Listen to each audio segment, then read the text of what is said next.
Տիկին Գալստյան, ինչպես հիմա, այնպես էլ նախկինում գլխադասային հանձնաժողովի նիստի ժամանակ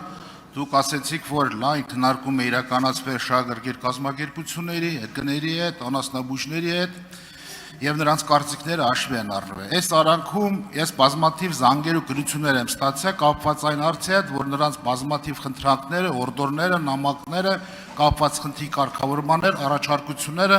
անգամ դուք չեք բարեհաճեք հրավոր պատասխանել կամ քննության առարկա դարձնեք։ Փաստացի այս նախագծով քաղաքացուն դու դիտարկում եք որպես տուգանքի մատերիալ, 200,000 դրամ գումար եք սահմանել տուգանք այն քաղաքացիների համար, ովքեր չունենալով բժշկական մասնագիտություն, պետք է իրանց կենդանիներին փրկեն սպանդից, կամ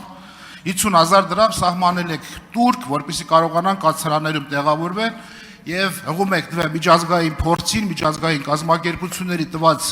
այսպես պրակտիկային, որտեղ այլ բան է նախատեսում, ֆինանսական բեռ չավելացնում, այլ ընդամենը իրենք սուբսիդավորում են, պատժի փոխարեն կանխարգելիչ միջոցառումներ են իրականացնում,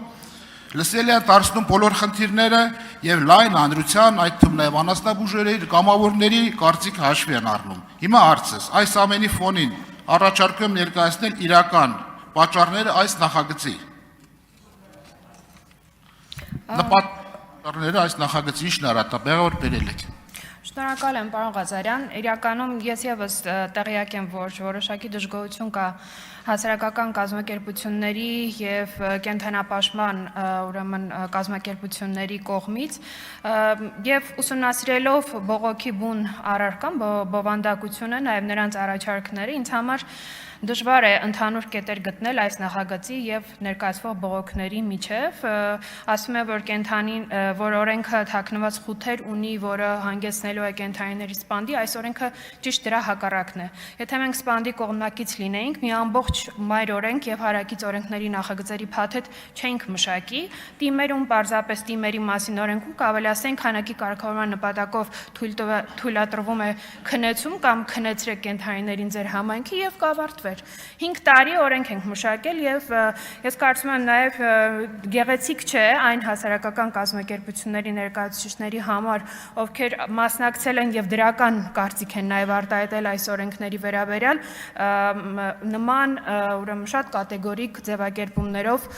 բողոք ներկայացնեն նախագծի մասին, չեմ կիսում այդ բողոքներն ու վերջնագրերը, մենք միշտ բաց ենք աշխատելու, օրենքի ընդունումից հետո մենք կարող ենք նաեւ փոփոխության առաջարկներ անել, այս պահին որևէ անդառնալի բան տեղի չի ունենալու օրենքի ընդունումից հետո։ Արձագանք Տիկին Գալստյան, ինչպես ձեր ժամանակն է քիչ, իմ ժամանակն էլ է շատ քիչ, որպեսզի կարողանամ բարձրաձայնել նրանց բոլոր խնդիրները, դուք անգամ չեք պատասխանել նրանց, թե որը գների հետ եք, այս խնդիրը մշակե, չեք պատասխանել, այսինքն նեղ կրուգով հավաքվել եք, այս խնդիրը հաշվի նաև փորձագիտական օգոստոս ամսին փորձագիտական վարչությունը բավականին խիստ քննադատական մոտեցում է ցույց տվել եւ դուք այդ կարծիքն էլ հաշվի չեք առել, շրջանցել եք։ Էդում էլ պետք է քննարկեիք, եթե այդ մարդկանց հետ չեք քննարկես նախագծի մասին։ Եթե ՀԿ-ները, կամավորները, անասնաբուժերը եւ այսօր փորձում եք թվականակի հետ կապված էլ է, սա ելույթի ժամանակ ասեմ, արձագանք չկա օրենսդրական նախաձեռնության մեջ, չկա, այլ ընդամենը ստեղից ասում եք, որ լավ նախագիծ է, սակայն այդ լավ նախագիծ ովքեր որ արդյունավետ եւ ողջամիտ խելացի բաներ կասեն օրենքի կարգավորման մասով, նրանց կարծիքը լսելի չեք դարձրել, անգամ նորից եմ ասում, չեք բարեհաճեք կամ չեք ուզեցել պատասխանեք այդ մարդկացի նամակներին, որով ասում է կոնկրետ որը կների հետ է քննարկում ունեցել։ Այո, օկտեմբերին ունեցել եք եւ նրանց 90%-ի ավարտում եմ, 90%-ի կարծիքը հաշվի չեք առել, չեք ներառել օրենքում փոփոխության մեջ։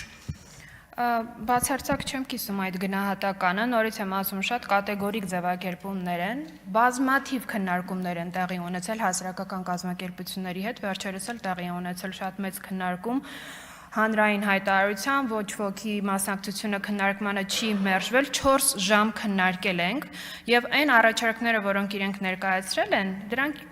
մեծամասամբ կարգավորվում էին օրենքի շրջանակներում, նախագծի շրջանակներում, պարզապես մանրամասն չեն ծանոթացել նախագծին, նաև դուք չեք ծանոթացել, որ ասում եք քանակի կարգավորման համար լուծում չենք առաջարկում, քանակի կարգավորման համար առաջարկվում է լուծումների մի ամբողջ համալիր, դա համատարած ստեղծությունն է համայնքներում, կացարանների կառուցումն է, որդեգրման ինստիտուտի խթանումն է, չիպավորումն է, լքելու համար տուգանքի սահմանումն է, սրանք բոլոր չկա աշխարհում այլ տարբերակ կենդանիների քանակի կրճատման կամ կարգավորման համար։ Սրանք են քաղաքակիրթ լուծումները եւ մենք փորձել ենք բոլոր լուծումները հնարավորության սահմաններում զետեղել այս օրենքի նախագծի մեջ, իսկ հասարակական կազմակերպության ներկայացուցիչների հետ չի մշակվել նախագիծը։ Հրավիրվել են հանրային քննարկումներ եւ լսվել է նրանց կարծիքը։ Ես չեմ կարող բոլորի անունները տամ, վերջին քննարկման մասին տեսա լուսանկարահանված հրապարակում կա ազգային ժողովի կայքում, կարող են տեսնել։